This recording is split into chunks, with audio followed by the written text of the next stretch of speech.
الموريتانيون لا يقل أهمية عن الجواز الأمريكي.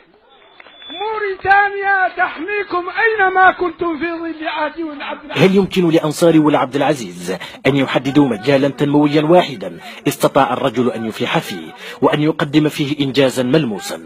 أقول ملموسا حتى لا يحدثونني عن الوساطة في أزمة غامبيا التي جعل منها أنصار الرجل أسطورة القرن المشروخ.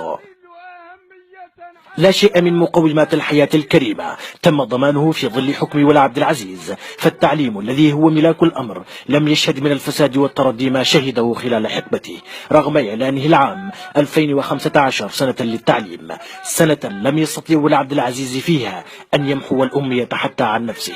والدليل على ذلك أن الرئيس وأعضاء حكومته لا يدرسون أبنائهم في غير مدارس السفارة الفرنسية، حيث لا ثقة لهم في تعليمهم القائمين عليه. هل حقق ولي عبد العزيز إنجازا واحدا في مجال الصحة سوى شرائه أجهزة سكانر مستعملة بمبالغ باهظة اقتطع منها عمولته قبل أن يقذف بها في مستشفيات بالداخل حيث أصبحت مجرد خردة؟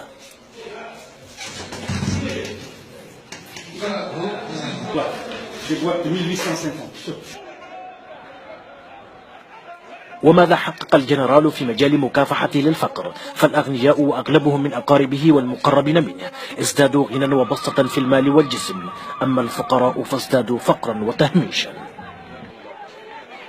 ربما نجح الجنرال في مكافحة الفقر عن نفسه فتحول من حطاب حمام شعبي إلى من لا يخامرني شك في أنه الأوسع ثراء في موريتانيا. حكم الرجل في فترة ارتفاع غير مسبوق لأسعار الحديد وإقبال للمستثمرين الذين شاموا من باروق حكم سيدي محمد والشيخ عبد الله مناخا واعدا للاستثمار، فكانت النتيجة ارتفاعا هائلا في المديونية وترديا في الخدمات وتراجعا في التنمية. الأشياء التي ازدهرت في عهد ولي عبد العزيز هي الفساد والزبورية ومصادرة الآراء ومضايقة الصحافة والتدخل في العدالة وانتهاك حرمة الدستور وتصفية الحسابات. وبعد كل هذا يخرج علينا يحيى الحدامين ليقول إنه لا بد من بقاء ولي عبد العزيز في السلطة لأن هنالك مشوارا لم يكتمل بعد. الناس هون إن ذا النظام الحالي إنه ما هو ماشي، نأكد لكم إنه ما هو ماشي.